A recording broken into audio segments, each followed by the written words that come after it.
두나미스 기도학교가 있었습니다. 지금 이렇게 우리 성도님들 얼굴을 뵈니까 오후 2시부터 지금까지 계신 분들이 많이 계시는데요.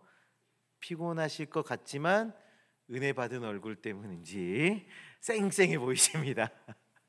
네, 우리 세춘의 모든 성도님들이 기도의 일꾼으로 귀 쓰임 받기를 원합니다. 우리가 기도할 때마다 살아 역사하시는 그 하나님을 마주하고 기도의 응답을 경험하는 우리 모두가 되기를 주님의 이름으로 축원합니다. 제가 이렇게 세 보니까 제가 신혼여행을 다녀온 지가 한 10년쯤 된 것 같아요. 이렇게 젊은데 아무도 공감을 안 하시는데 벌써 10년이나 됐는데, 그때 신혼여행 갔을 때 어느 장소에 나무가 이렇게 쓰러져 있었습니다. 뭐 태풍 때문인지 뭔지는 잘 모르겠는데 뿌리가 반쯤 드러나 있고 반은 뿌리가 박혀 있었어요. 이렇게 쓰러져 있으니까 딱 그 나무 위에 앉아서 사진 찍기 딱 좋은 그런 장소가 됐어요. 그래서 거기 앉아서 사진도 찍고 뭐 이렇게 했었거든요. 근데 얼마 전에 저희가 신혼여행 갔던 곳을 다시 다녀왔습니다. 그런데 놀라운 게 그 나무가 여전히 살아 있어요. 그때는 죽을 것 같았거든요.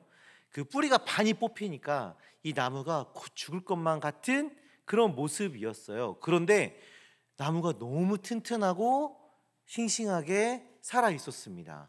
여전히 반은 누워 있었고요.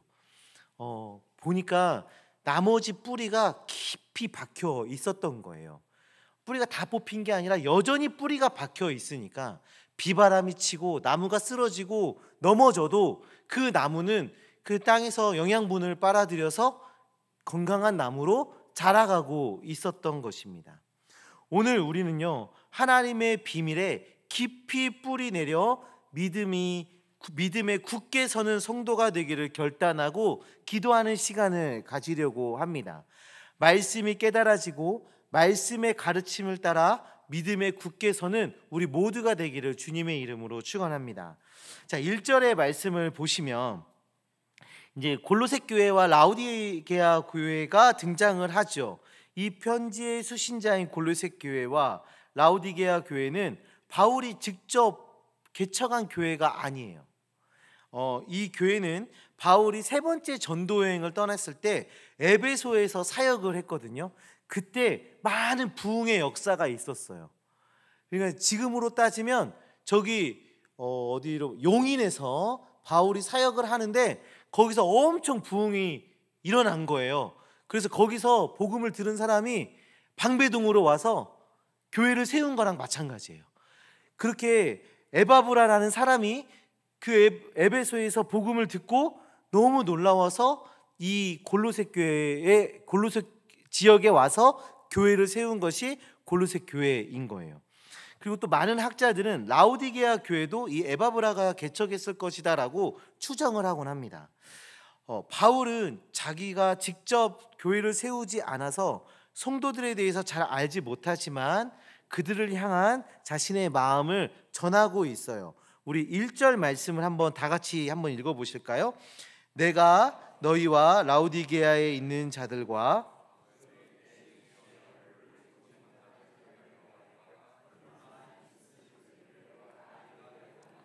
아멘. 바울은 자신이 교우들을 얼마나 사랑하고 또 교우들을 위해서 얼마나 수고하고 그들을 귀히 여기고 있는지를 그들이 알길 원했습니다. 그 결과 성도들이 위안을 얻고 사랑 안에서 연합하며 진리를 풍성하게 누리고 하나님의 비밀을 깨닫기를 원하고 있었어요. 바울이 이러한 마음을 갖게 된 이유는 당시 골로새 교회 안에 이단들이 침투해서 그들을 혼란스럽게 만들고 분열하게 만들어 어려움을 겪게 하고 있었기 때문입니다. 이 위기를 이기기 위해서는 그들이 하나님의 비밀인 그리스도를 깨달아야 한다고 바울이 말해주고 있어요. 왜 그리스도 곧 하나님의 비밀을 깨달아 알아야 한다고 말합니까? 그 3절에 나와 있는데 그 안에는 지혜와 지식의 모든 보화가 감추어져 있느니라. 그 안에는 지혜와 지식의 모든 보화가 감추어져 있기 때문에 하나님의 비밀 곧 예수 그리스도를 깨달아 알아야 한다라고 말해주고 있는 거예요. 그런데 바울이 아주 놀라운 이야기를 하고 있습니다. 하나님의 비밀이 그리스도라는 것을 알고 그 안에 있는 지혜와 지식의 모든 보화를 깨달아 알 수 있는 방법에 대해서 얘기해 주는데 2절 말씀을 보시면 연합하여입니다. 연합하여. 머리가 좋아서 그 비밀을 깨닫는다 말하지 않습니다. 열심히 공부하고 연구해서 깨달아 안다 말하지 않고 연합하여 깨달아 알게 된다라고 말하고 있어요. 최근에 우리 교회 결혼식이 많이 있었어요. 그렇죠? 결혼을 다 했기 때문에 또 그들이 신혼여행에 가 있기 때문에 말하겠습니다. 결혼 생활은 쉽지 않아요. 네. 남자와 여자가 너무도 다른 이 남자와 여자가 만나서 연합해서 산다는 건 기적과도 같은 일이에요. 다들 공감하시죠? 네, 이렇게 좀 말하기 불편하신 분도 좀 계신 것 같고, 네, 굉장히 어려운 일이에요. 기적과 같은 일이에요. 그런데 하나님은 가정을 이루며 살기를 원하십니다. 가정을 이루고 살도록 하셨습니다.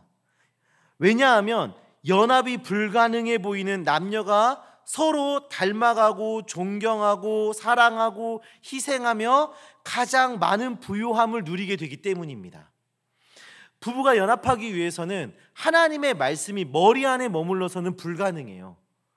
우리가 부부가 연합하고 하나가 되기 위해서는 말씀이 머리 안에 있는 것은 불가능합니다. 그 말씀이 우리의 삶으로 내려오고 우리의 그 말씀이 체화되어서 그 말씀대로 살아갈 때 연합이 가능해져 가는 겁니다. 그래서 그 안에서 지혜와 지식의 보화를 누릴 수 있게 되는 것이에요. 교회도 마찬가지입니다. 하나님의 말씀이 머리에 담겨 있어서는 그 비밀을 다 아는 것이 아닙니다. 서로가 하나 되고 연합되기 위해서는 말씀으로 내 인격을 조각하셔야 합니다. 내 언어와 내 행실을 변화시켜야 합니다. 무엇으로요? 말씀으로. 말씀으로 내 생각과 내 인격과 내 언어와 내 행실을 깎아 말씀처럼 만들어 가셔야 하는 거예요. 하나님의 말씀처럼 옆에 있는 지체를 섬기기 위해서 서로 연합되기 위해서 우리는 몸부림쳐야 되는 거예요. 몸부림쳐야 되는 거예요. 그럴 때 말씀의 풍요가 우리 안에 넘쳐나는 것입니다.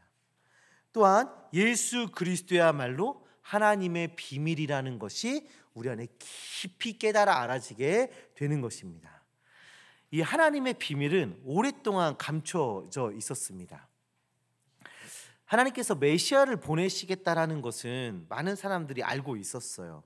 그런데 하나님의 아들이 인간의 몸을 입고 오실 것이라는 것은 상상도 못한 일이었죠.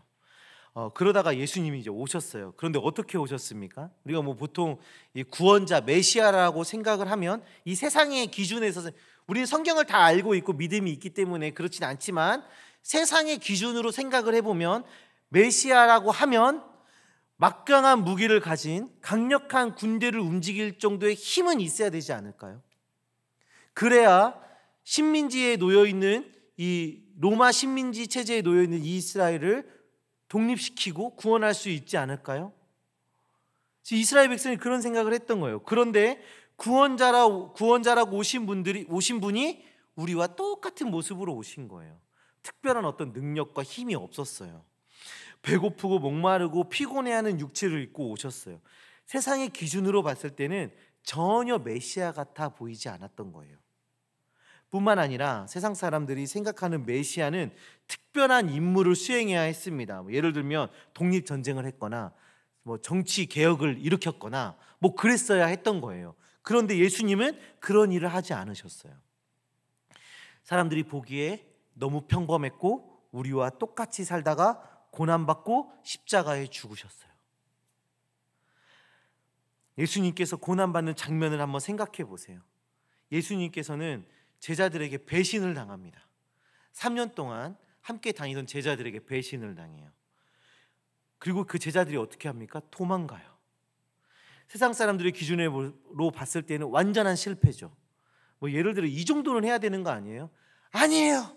저를 잡아가세요. 뭐 이 정도는 해야 되는 거 아니에요? 우리 선생님은 아무 죄가 없어요. 이 정도는 해야 되는 거 아닙니까? 그러다가 채찍한테 딱 맞고 으아 안 돼. 뭐 이 정도는 해야지. 제자들이 어떻게 그 자리에서 바로 도망을 치냐고요. 완전한 실패. 이거는 완전한 실패. 사람들의 기준으로 봤을 때. 그렇죠? 뿐만 아닙니다. 십자가에 달리셨어요. 메시아라고 하면 십자가에 딱 달리는 순간에 땅이 진동을 하고 번개가 치다가 갑자기 손발에 있는 못이 싹 빠지면서 공중부양 정도는 하시면서 그 악인들을 심판하시고 멸하시는 그런 역사를 보여주셔야 와 진짜 메시아구나 하고 사람들이 생각했을 것 아닙니까? 그런데 십자가에서 그냥 죽으셨어요. 그리고 무덤에 묻히셨습니다. 이것이 하나님의 지혜이고 비밀인 거예요. 왜 비밀이죠? 세상 사람들이 상상도 못한 메시아의 등장이기 때문입니다. 세상은 조건과 자격을 강조합니다. 우리가 한 사람을 평가하더라도 그 사람의 외모, 신분, 지위, 학벌 등등으로 사람을 평가하죠. 그렇죠? 제가 전도사 사역을 딱 나갔는데 처음 이제 어떤 같이 동역자를 이렇게 처음 만나는 자리였어요. 근데 그분이 저한테 첫 번째로 한 질문이 뭐였냐면 어디 대학 나오셨어요? 였어요. 어디 대학 나오셨어요? 나중에 알고 보니까 그분은 모든 사람한테 다 물어봤더라고요. 어디 대학 나오셨어요? 그래서 좋은 대학 나온 사람은 훌륭한 목회자고 안 좋은 대학 나온 사람은 훌륭하지 못한 못난 목회자고 뭐 이렇게 생각을 하시더라고요. 사람들은요 이렇게 다 지위, 학벌 뭐 이런 것들을 가지고 사람들을 평가해요. 우리도 그런 세상 속에서 지금 그런 모습으로 살아가죠. 그런데 예수님을 통해서 우리는 자격과 조건이 근거가 되지 않는 삶을 살게 됩니다. 자격과 조건이 근거가 되지 않는 삶을 예수 그리스도를 통해서 우리는 살게 됩니다. 예수님의 완전한 사역을 통해서 우리가 지은 죄가 용서받게 되는 하나님의 지혜와 능력을 경험하게 되는 거예요. 성도님들, 우리는 수많은 죄악 가운데서 살아가고 있지 않습니까? 수많은 허물과 연약함 속에서 실패를 겪어가며 살아가고 있어요. 우리가 그렇게 살아갈 때마다 우리는 깨달아야 됩니다. 예수님 때문에 나는 구원받았다. 오직 예수님밖에 없다. 이 사실이 하나님의 지혜이고 능력이다. 이것이 깨달아지고 우리의 입술에서 고백되어져야 하는 것입니다. 성도님들, 예수 그리스도야말로 하나님의 비밀입니다. 예수님 때문에 구원을 누리게 되는 것입니다. 예수님을 의지하고 믿기만 하면 누구든지 용서받고 새 삶을 얻게 되는 것이 하나님의 비밀인 것입니다. 이 비밀이 우리의 삶을 주장하기를 소망합니다. 하나님의 비밀이 우리의 삶에 연합되고 우리의 공동체에 연합되어져서 우리 주님으로부터 오는 모든 지혜와 지식의 그 보화를 누리며 살아가는 우리 모두가 되기를 주님의 이름으로 축원합니다. 세상이 아닌 예수 그리스도의 시선으로 우리의 삶을 보시기 바랍니다.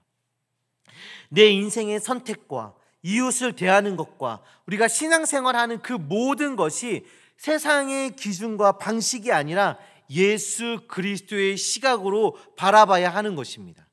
그 안에 보화가 있습니다. 그 안에 진정한 부요함이 있습니다. 그 부요함을 누리는 우리 모두가 되길 소망합니다. 자, 바울이 골로새 교인들에게 이 진리를 다시 확인시키는 이유가 있었습니다. 4절 말씀인데요. 우리 4절 말씀을 함께 읽도록 하겠습니다. 내가 이것을 말함은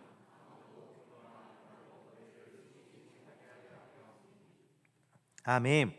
앞에서도 말씀드렸듯이 지금 골로새 교회에는 이단들이 들어와 있었습니다. 이단들이 침투해서 성도들을 속이고 혼란에 빠뜨리고 분열하게 만들고 있었어요. 오늘 본문에는 그 속이는 내용은 다 나와 있지 않지만 그 방법은 나와 있지 않습니까? 어떻게 그들을 속이고 있었죠? 교묘하게, 교묘하게. 이것은 그럴듯한 말로, 또 나름 설득력 있는 말로 지금 침투해 오고 있다라는 것입니다. 우리 성도님들 이단 만나보셨습니까? 이단한테 전도 한번 당해보셨습니까? 그 나름대로 논리들이 다 있어요. 언뜻 들으면 그들 말이 맞는 것처럼 들릴 법하게 논리 정연하게 정리가 되어 있습니다. 그들은요 특이하게 막 외모가 특이하거나 뭔가 이상한 아우라를 풍기고 다가오지 않아요. 그냥 일반 사람들처럼 이렇게 다가오면서 굉장히 교묘하게 설득력 있는 말로 우리에게 다가오곤 합니다. 그리고 그들이 자주 하는 말들이 있는데, 나도 교회 수십 년 다녔어요. 내가 교회를 수십 년 다니고 저도 집사도 하고 권사도 하고 주일학교 교사도 다 해봤어요. 그런데 이 말씀을 들으니까, 이 가르침을 들으니까 새 세상이 열리더라고요. 이걸 들으셔야 돼요. 이게 이단들의 특징입니다. 이게 항상 나오는 대사. 교회를 다녔어요. 그런데 이게 진짜더라고요. 항상 이렇게 나오죠. 근데 그마저도 정체를 숨기고 있다가 어느 정도 넘어왔다 싶을 때 이제 그걸 보여주는 거죠. 이게 이단들의 특징입니다. 그래서 우리가요 그 이단들의 공격을 이기기가 쉽지 않습니다. 교묘하죠. 오랜 시간을 또 공들이죠. 속이죠. 어느 정도 넘어왔을 때 마음이 흔들릴 때쯤 되면 기가 막히게 알아서 또 그걸 캐치해내요. 그래서 우리가요 확실한 믿음을 우리 안에 가지고 있어야 됩니다. 오직 예수 그리스도라는 확실한 믿음이 있을 때 그들의 공격을 이겨낼 수 있는 것입니다. 예수 그리스도께서 하나님의 비밀이며 그 안에 모든 지혜와 지식의 보화가 있다는 그 확실한 믿음을 가지고 있어야 하는 것입니다. 그냥 우리가 이것을 대충 믿어서는 안 돼요. 대충 믿어서 안 돼요. 미친 듯이 믿어야 돼요. 미친 듯이. 오직 예수 그리스도를 그냥 그렇게 얼렁뚱땅 대충이 아니라 정말 온 힘을 다해서 믿어야 하는 거예요.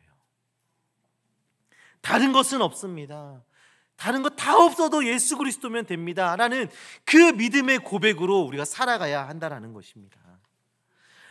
바울은 성도가 거짓 선생들에게 속지 않는 중요한 방법을 하나 또 소개해주고 있는데 6절 말씀이에요. 우리 같이 읽겠습니다. 그러므로 너희가 그리스도 예수를 주로 받았으니 그 안에서 행하되. 아멘. 아주 평범해 보이는 말씀이죠. 그리스도 예수를 주로 받았으니 그 안에서 행하라. 우리가 이 본문에서 눈여겨봐야 할 단어가 있는데 그것이 바로 받았다예요. 받았다. 받았다는 것은 누군가가 전해줬다라는 것을 이야기하죠. 이것에 대해서 고린도전서 15장 1절에는 이렇게 말합니다. 형제들아 내가 너희에게 전한 복음을 너희에게 알게 하노니 이는 너희가 받은 것이요 또 그 가운데 선 것이라. 바울이 성도들에게 복음을 전하고 성도들이 그 복음을 받았다라고 말하고 있어요. 그러니까 바울이 복음을 전했고 성도들이 복음을 받았다라고 얘기해요. 또 이어서 3절에는 이렇게 말합니다.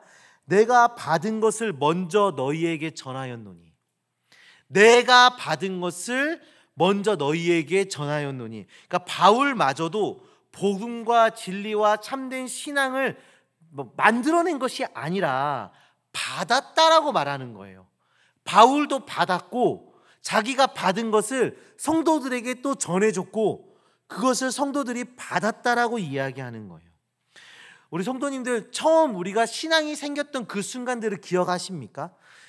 이 자리에 계신 성도님들한테 여쭤보면 다 다른 순간들, 다른 경험들을 이야기하실 거예요. 그런데 공통적인 게 하나 있습니다. 다 받았다라는 거예요. 받았다. 우리보다 앞선 신앙의 선배들의 그 신앙 고백, 우리가 그것들을 전승을 받아서 믿게 된 것이죠. 우리에게 주어진 그 가르침은 무엇입니까? 바로 하나님의 말씀 성경입니다. 성경의 가르침을 전수받아 우리가 신앙을 갖게 되는 것이죠. 그래서 성도는 같은 신앙을 고백하게 됩니다. 시대가 달라도 나라가 달라도 피부색이 달라도 우리는 같은 신앙을 고백하는 거예요. 오직 예수 그리스도만이 우리의 구주가 되십니다. 예수 그리스도만이 하나님의 비밀입니다. 그 안에 모든 지혜와 지식의 보화가 담겨져 있습니다 라는 그 고백은 모든 성도들이 동일한 거예요. 갈라디아에서는 바울이 이렇게 말해요. 하늘로부터 온 천사라도 우리가 너희에게 전한 복음 외에 다른 복음을 전하면 저주를 받을 것이다. 뭔가 특별한 경험이 있다 할지라도 그것이 우리가 받은 것, 즉 하나님의 말씀의 진리가 아니라면 아무것도 아니다라는 것입니다. 우리 주님이 초대교회를 통해서 전해주셔서 많은 신앙의 선배들을 통해서 전수돼서 우리에게까지 전해진 이 복음으로 우리는 성도가 되었고 또 교회를 구성하고 그 안에서 하나를 이루어가며 살아가고 있는 것입니다. 사랑하는 성도님들, 지금도 많은 거짓 선생들이 판을 치고 있어요. 많은 학자들은 말해요. 모든 교회에 이단이 침투해 있다고 말해요. 모든 교회에. 모르겠습니다. 우리 교회 없길 바랍니다. 근데 꼭 그 강단에서 이단에 대한 얘기를 하잖아요. 그러면 그 유튜브에 나빠요가 하나씩 꼭 올라와요. 의심이 됩니다. 우리가 서로 의심할 필요는 없지만 말씀으로 우리는 무장해야 하는 거죠. 맞아요. 모든 교회에 침투해 있다고 말해요. 누구도 이단의 공격을 피해갈 수는 없습니다. 그 공격을 이겨내기 위해서는 우리는 확실한 믿음으로 나아가야 되는 거예요. 확고한 믿음으로. 하나님의 비밀은 누구시다고요? 예수 그리스도. 그 안에 풍요가 있습니다.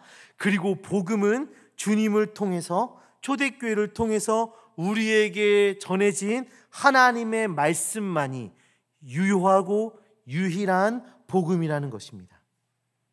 이것을 그냥 믿으면 안 돼요. 어떻게 믿어야 돼요? 미친 듯이 믿어야 되는 거예요. 미친 듯이. 예수밖에 없습니다. 오직 예수 그리스도.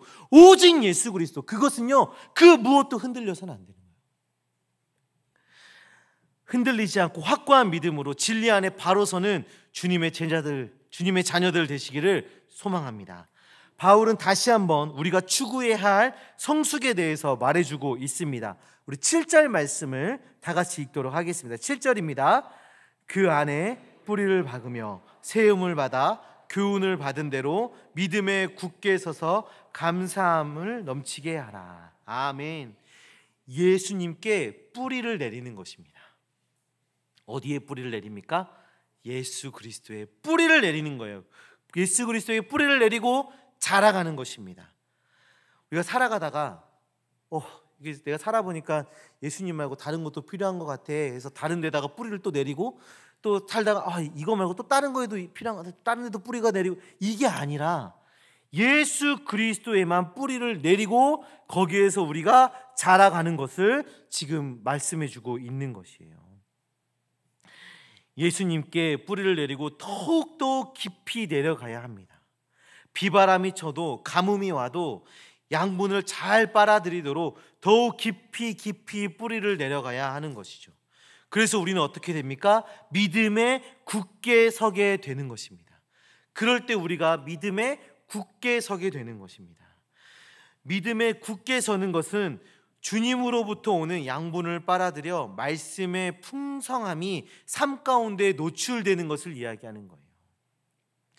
믿음에 굳게 서는 것은 주님으로부터 오는 영양분을 잘 빨아들여서 말씀의 풍성함이 우리의 삶에 노출이 되는 거라고요. 말씀이 우리 삶 가운데 드러나는 거예요. 그것이 예수님께 굳게 뿌리 내리며 살아가는 자의 모습인 것입니다. 말씀대로 살아내시길 바랍니다. 말씀을 드러내시며 살아가시길 바랍니다. 그런 풍요로움을 누리며 살아가는 주님의 자녀들 되시기를 주님의 이름으로 축원합니다. 사랑하는 성도님들, 오늘 우리는 골로새서의 말씀을 봤어요. 이 말씀은 우리가 예수 그리스도의 뿌리를 내리고 믿음으로 굳건하게 서기를 말해주고 있습니다. 하나님의 비밀인 예수 그리스도, 진리와 지혜의 보화이신 그 예수 그리스도만을 사모하며 나가는 주님의 자녀들 되기를 소망합니다. 날이 갈수록 예수 그리스도께 뿌리를 더욱더 깊이 내리고 주님이 주시는 그 영양분을 많이 빨아들여 고난이 와도 근심이 와도 주님의 그 부요함을 누리는 우리 모두가 되기를 주님의 이름으로 축원합니다.